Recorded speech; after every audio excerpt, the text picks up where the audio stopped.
விருதுநகர் ஊராட்சி ஒன்றிய அலுவலக வளாகத்தில் தமிழ்நாடு மாநில ஊரக வாழ்வாதார இயக்கம் சார்பில் பாலின சமத்துவத்திற்கான தேசிய அளவிலான பிரச்சாரம் 4.0 நவம்பர் 25 முதல் டிசம்பர் 23 வரை அனுசரிக்கப்படுவதை முன்னிட்டு மகளிர் சுய உதவிக்குழு உறுப்பினர்கள் கலந்து கொண்ட விழிப்புணர்வு பேரணியை மாவட்ட ஆட்சித்தலைவர் சுகபுத்ரா கொடியசைத்து தொடங்கி வைத்தார்.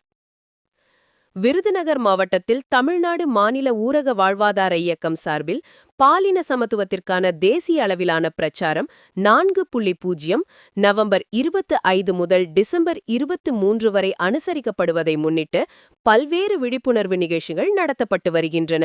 அதன் ஒரு பகுதியாக விருதுநகர் ஊராட்சி ஒன்றிய அலுவலக வளாகத்தில் மகளிர் சுய உதவிக்குழு உறுப்பினர்கள் கலந்து கொண்ட விழிப்புணர்வு பேரணியை மாவட்ட ஆட்சித்தலைவர் தொடங்கி வைத்தார்.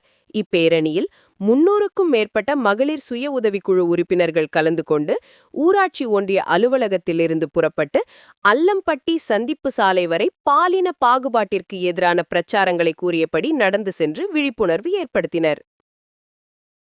முன்னதாக மாவட்ட ஆட்சித்தலைவர் அவர்கள் தலைமையில் பாலின பாகுபாட்டு எதிரான பிரச்சாரம் 4.0த்திற்கான உறுதிமொழியினை அனைவரும் ஏற்றுக்கொண்டனர். இந்நிகழ்ச்சியில் மாவட்ட ஊரக வளர்ச்சி முகமையின் திட்ட இயக்குனர் திரு வி. கேசவதாசன், தமிழ்நாடு மாநில ஊரக வாழ்வாதார இயக்க உதவி திட்ட அலுவலர்கள், வட்டார வளர்ச்சி அலுவலர்கள், வட்டார இயக்க மேலாளர்கள், வட்டார ஒருங்கிணைப்பாளர்கள், 300க்கும் மேற்பட்ட மகளிர் சுய உதவிக்குழு உறுப்பினர்கள் உட்பட பலர் கலந்து கொண்டனர். டிசம்பர் 4ஆம் தேதி வரை நமக்கு இப்போ SIR ஸ்பெஷல் இன்டென்சிவ் ரிவிஷன் அந்த ப்ராசஸ் போயிட்டு இருக்கும். டிஸ்ட்ரிபியூஷன் பண்ணி 75% ஃபார்ம்ஸ் டிஜிட்டைஸ் பண்ணிட்டோம். டிசம்பர் 4ஆம் தேதி தான் லாஸ்ட் டேட் நம்ம இந்த வாங்குறதுக்கு ஃபார்ம் வாங்குறதுக்கு. ஸோ அதுக்குள்ள எல்லா பொதுமக்கள் அந்த ஃபார்ம்ஸ் உடனே திருப்பி நம்ம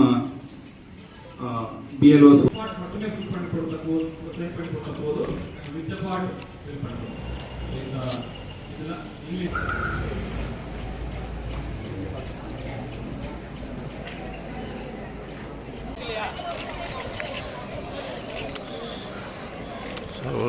தேங்க்யூ சார். பேரண்டி போட்டோம் நீங்களும் போங்க.